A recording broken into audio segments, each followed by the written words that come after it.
pero napanood ko rin po kasi yung mga yung sarili ko before. And parang kino-compare ko sa performance ko. Parang kaya pa po. Kaya pa po. Kaya pang mas improve pa. Kaya pa po lupitan. So, hindi ka satisfied sa performance mo sa Linlang? Hindi po. Oh, ang galing mo na doon. Oh, kita mo, oo nga, totoo. Salamat. Sarap ka sa pakimdo. Magaling kapag bad, no? Kapag bad yung character. Grabe. Dalang-dala mo talaga yung mga audience mo, no? Kasi ganun daw po talaga pag good boy ka. Wow! Magaling pag bad. Joke. Pero hindi nape-pressure ka ba kay Lovey? Na, especially ni-request ka rin pala. Opo, sobra po. Sobra po ako nape-pressure. Saan ka? Bakit ka napapressure? Oo nga, mahusay ka din ng mga aktor. Kaya nga. Hindi ko po ma-pinpoint kung ano yung meron kay Lovey, pero parang siguro how she handles herself. Parang, and pag napapanood ko siya, ang galing-galing niya, and how she presents herself, sobrang humble, sobrang confident. So parang medyo may intimidation din ako. Nung nalaman mong siya mismo yung nag-request sa'yo, ano yung naging reaction mo? Nauna po yung hindi po ako makapaniwala. Kasi parang medyo bumaba yung self-esteem ko lately. Talaga? Dahil lang dun sa ano? Kalin lang o ano? Hindi kasi di ba parang medyo lumaki ako. Tapos parang medyo nabawasan yung confidence ko. Self-esteem ko nabawasan. And ayun, hindi ako makapaniwala lang. Pero kinilig pa rin ako. Pero sabi niya, paglipat pa lang niya sa ABS, sinabi niya na gusto ka na niyang makatrabaho, di ba kanina? Grabe po yun. Ngayon kung hindi pa po actually nagsisink in talaga sa akin yan, coming from her, sobrang gusto ko tuloy, parang ibigay talaga yung A-game ko para hindi ako mapahiya sa kanya. JM, kumusta na kayo? Donald. May sagot na ba? Yun na ba yung reason kung ba't ang aliwalas ng mukha mo? Nililigaw pa rin po ako. Talaga ba? Totoo? Ako. So, gano'n nakataga? Oo. Gano'n Dami-daming gusto nakatagal? maging boyfriend, kasabihin mo sa kanya. No? Bakit daw? Pinapatagal. Bakit kaya, JM? Siguro nanninigurado lang. Kasi baka pangit yung panliligaw ko. May gano'n? Hindi, may mga supply siguro. Kulang ako. Pero ano sinasabi niya sa'yo? Siyempre, naliligaw ka kamo. So, paano, binibigyan ka ba niya ng assurance? Or... Chance. Hindi, assure. Binibigyan naman niya ako lagi ng chance pagka may inconsistency sa panliligaw. So, ano pa raw yung kulang? Sinasabi rin ba niya sa'yo? Ano pa raw yung hinahanap niya sa'yo? Kailangan ko lang maging consistent. Consistent ka naman. Lahat naman. Gano'n nakatagal ang panliligaw? 1 year na po. 1 year na? Bakit parang nagawa mo na eh? Nangarana. Pero hindi ka ba? Paano ba natin pwede ba tignan label na exclusively dating kayo? Dating. So, hindi naman siya nakikipag-date sa iba? Hindi naman. So, exclusively dating kayo? Ako din po hindi. Pero wala pang relationship. Pero JM, siyempre hindi ka naman mag-stay na manliligaw ng gano'ng katagal kung nakikita mo naman na negative ang effect, di ba? For sure, naghihintay ka na lang ng Kasi formal. she inspires me to be a better person. Gusto ko siya laging makikita, gusto ko siya laging kasama kasi laki ng tulong niya sa akin.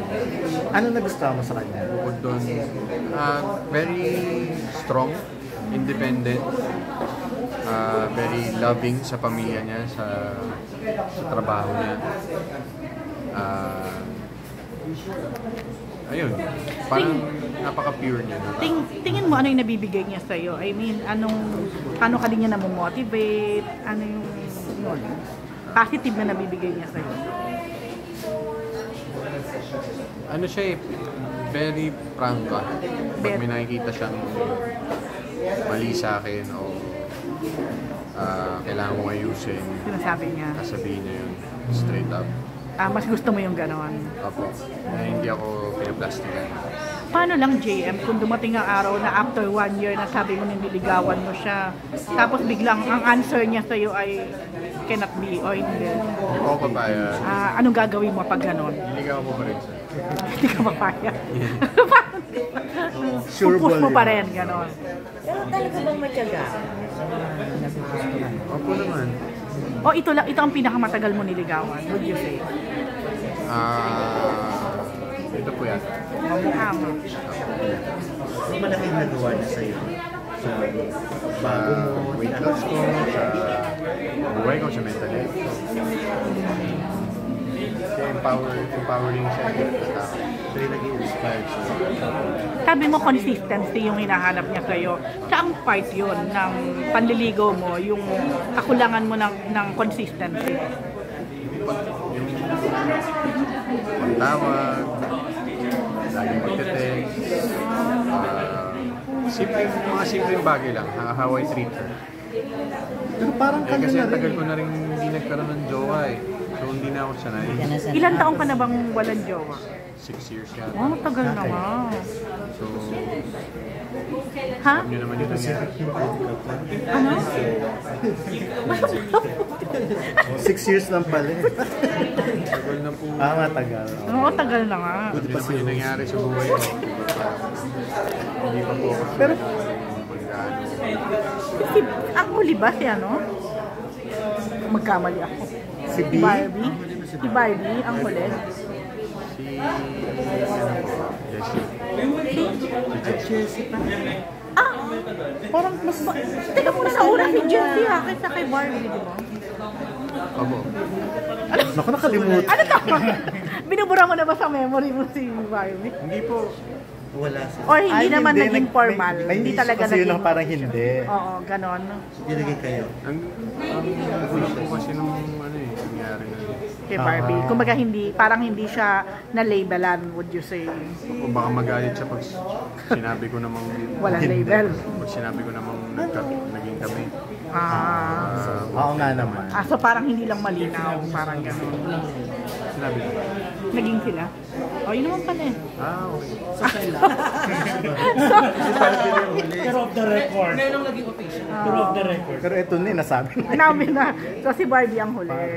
Nino. Tagal din nga. Choice mo yon na matagal na bago makipag-relationship ulit. Choice mo. Choice po. Dahil, Kailangan ko munang ayusin yung sarili. Eh, bago ako makapagmahal. Wow. Kailangan mahalin ko muna yung sarili. na-achieve mo yun. Ano, JM, parang kayo rin eh, ni Donalyn. Parang kayo na yung, kung titignan namin nagde-date kayo, kayo magka-date ng Valentine's, lahat. Kumbaga yung boyfriend-girlfriend na sitwasyon. So parang oo na lang yung kulang eh. Kasi exclusively naman. Ang uso kasi ngayon walang level. Sa mga bagets, sa mga Wala mo ng Label. label. Okay ka ba doon na walang label? Parang hindi, no? Hirap yun. Mas traditional. Mas gusto ko may label. Ano, JM, pag sinagot ka talaga ni Donalyn, kung hindi pa nga talaga, siya na talaga ang nakikita mo. Nakakasalan. Siya na ang dawan. Siya na. So hindi ka ba nag-react na parang baka mas naunahan ka pa ni Paolo at ni Kim? Saan? Saan daw? Yan na. Na magkaroon ng relasyon? Ang galing ni JM, my corner. Ang galing ng pick up. Pero ito seryoso. During din lang ba na nakita mo na Yun may na. namumuuna sa dalawa or what? Ano sila para silang magtropa? Tropa? Tropang kaibigan o tropang... Tropa, kaibigan. Wala naman pong romantic na. Wala. Walang romantic during Wala naman po. lang. Pero After na lang. close sila. Nung naging sila na. Sila na ba? Siyempre close ka sa kanila, di ba? So, Ayan. nung sila... Ayun tuloy nung... Basta you're happy for them, Hindi mo ba sila nakakakwentuhan? Wala bang... Hindi po eh. Nag-video games lang po ako sa set eh. Aha. Saka patingin-tingin lang. Pero ang tingin mo sa kanila, ano, tropa lang talaga? Opo. Hanggang ngayon? Ngayon, hindi ko po alam eh. Di sa Europa na. Yung nagbibiruan, yung nagkukulitan. Pero magiging happy ka kung sila na ba talaga? O- Happy for them nga sabi niya. Ah. Pero, Pwede mo may chance na mag-post. ano yun ang palayo? Oh, lumalayo ka na, Jay, JM, mami ha? nasa CR na tayo. Ang layo mo na. Ayan na rin si Okay, sige. Thank you Okay. By the way, wala pa silang kinaklaro Wala. Wala akong sinabi din. Wala ka naman. Okay.